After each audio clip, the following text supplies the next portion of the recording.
Bonjour à tous. Aujourd'hui, on va parler un peu du logiciel Photoshop Element, bien sûr, mais surtout un peu de sa présentation générale et de voir un peu les différents onglets que vous avez. Alors, j'ai ouvert donc Photoshop Element.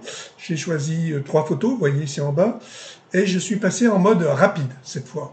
Donc, contrairement à Avancer, ça vous permet de faire beaucoup plus de choses, vous avez beaucoup plus d'outils. Les outils se trouvent toujours ici sur la gauche. Voilà, donc on s'aperçoit ici qu'on en a très peu, et si je passe sur Avancer, vous vous rendez compte que j'ai beaucoup plus d'outils. Au fur et à mesure de mes tutos, vous découvrirez un peu l'utilisation de chaque outil et à quel moment ils sont le plus utiles. Voilà, donc je vais revenir sur Rapide. Alors, sur Rapide, tout d'abord, nous allons regarder un peu ce que nous avons ici sur les côtés. On a tout d'abord ce qu'on appelle retouche optimisée. Et là, donc, ça vous choisit différentes choses. Vous voyez, en cliquant sur les photos, ça va changer un tout petit peu ma photo. Vous voyez, les teintes changent progressivement. Voilà. On a ensuite exposition. Alors, dans exposition, on va trouver d'abord l'éclairage. Voilà, éclairage. Et là, on va pouvoir choisir les tons foncés, par exemple. Là, si je clique sur les tons foncés, vous voyez, ça me propose, voilà, plus ou moins d'éclaircir les tons foncés, ou ici de les assombrir. Alors évidemment, ce n'est pas le format RAW que l'on découvrira dans quelques semaines, mais ça vous permet déjà de faire pas mal de choses. Si je vais sur les tons clairs, ici, voilà, tac, on peut jouer sur les tons clairs. Ça, c'est ce qu'on appelle les niveaux. Je vous expliquerai prochainement, dans un tuto qui arrivera très vite, comment régler les niveaux sur une photo. C'est la base de la retouche. Voilà, donc ici, donc, vous voyez, éclairage, ton foncé, etc. Ton clair et ton moyen, c'est la gamme moyenne. En me déplaçant, je change complètement ma photo. Voilà. Ensuite, on va aller sur couleur. Alors, couleur, d'abord, on a saturation. Ça veut dire qu'on peut là passer carrément à du noir et blanc ou saturer à l'extrême la photo. Bon, là, évidemment, c'est horrible.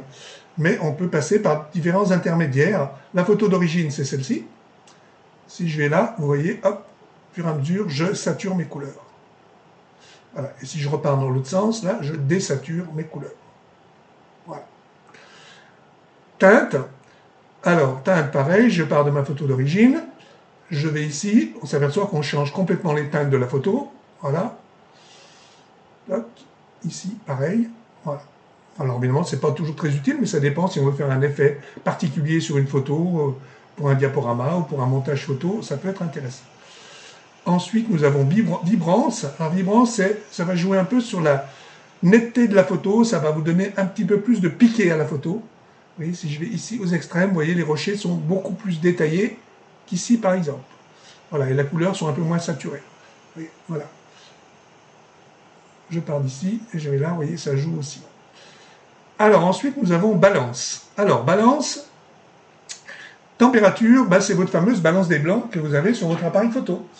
Alors, on peut donc prendre ici, mais si je dis, je voudrais une balance des blancs, par exemple, qui correspondrait à nuageux, par exemple, ce serait ça. Mais c'est même un peu fort. Alors, je peux jouer aussi avec le curseur ici. Hein. Voilà. Attendez, très progressivement, changer ma couleur. Voilà. Vous voyez, je peux aller vraiment dans les teintes. Là, ce serait sur du tungstène. Voilà. Mais dans le format RAW, c'est beaucoup plus facile. Quand on apprendra l'onglet RAW, vous verrez que c'est beaucoup plus simple et beaucoup plus rapide. Et beaucoup plus précis, surtout. Voilà. Donc là, vous voyez, on peut toujours dire, je sature un tout petit peu ma photo. Ensuite, vous avez un onglet qui s'appelle teinte. Et là, pareil, même résultat, on passe d'une chose à l'autre, voilà, toc. On peut s'amuser à dire, voilà ce que je veux, et toujours en jouant avec le curseur ici, pour plus ou moins être plus précis, voilà. Ça bouge beaucoup moins vite que sur les petits carrés en bas, bien évidemment. Ensuite, on a la netteté ici, plus nette. Alors, si je vais ici, je suis ici. Si je vais là, on s'aperçoit que je vais commencer à perdre un peu en netteté sur ma photo. Voilà.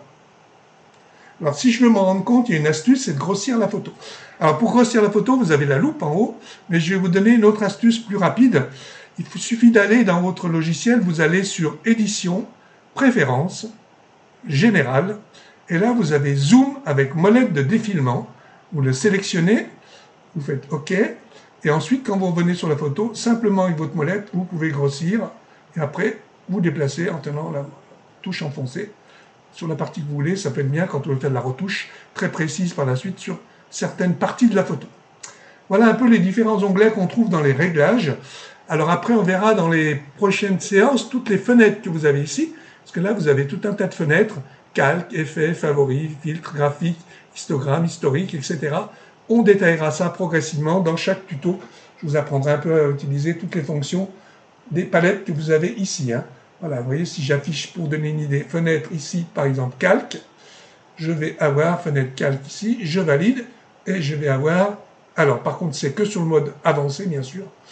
Je fais une bêtise, voilà, fenêtre, calque, et là, j'ai les calques ici qui apparaissent, et c'est pareil, les calques, ça fera un cours, un autre fois, plus précis, et quand vous saurez bien maîtriser les calques, vous verrez, vous pouvez aller très très loin dans la retouche. Voilà.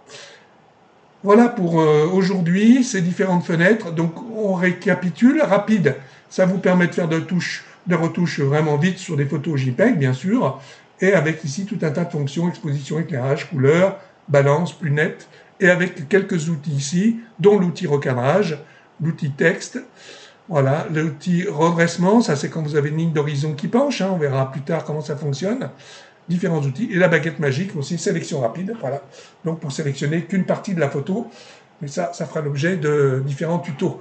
Voilà, je ne vais pas trop vous en faire à la fois, je préfère qu'on avance plus lentement et que vous appreniez à découvrir le logiciel au fur et à mesure. Il est vraiment très très bien. Bien sûr, tout ce qu'on trouve ici, on peut le trouver sur Photoshop CS, qui n'est pas le même prix, bien évidemment, et puis qui est surtout, à mon avis, très très compliqué, qui s'adresse plutôt à des professionnels ou à des gens vraiment bien habitués à la photo, qui veulent aller très très loin dans la retouche. Pour moi, Photoshop Element, il est vraiment basique, et il y a vraiment des fonctions très intéressantes, et on verra quand on ira aussi dans Guider, vous avez tout un tas de choses dans Guider qui sont hyper intéressantes, que vous pouvez faire ici, on étudiera ça au fur et à mesure. Voilà, je vous souhaite une bonne fin de journée, et puis on se retrouve dimanche prochain pour un prochain tuto, en espérant que celui-ci vous a plu. Pensez à liker si vous avez aimé, posez les questions, si vous avez des commentaires à faire, je vous répondrai bien sûr, et abonnez-vous à la page si ce n'est fait. Merci, à très bientôt.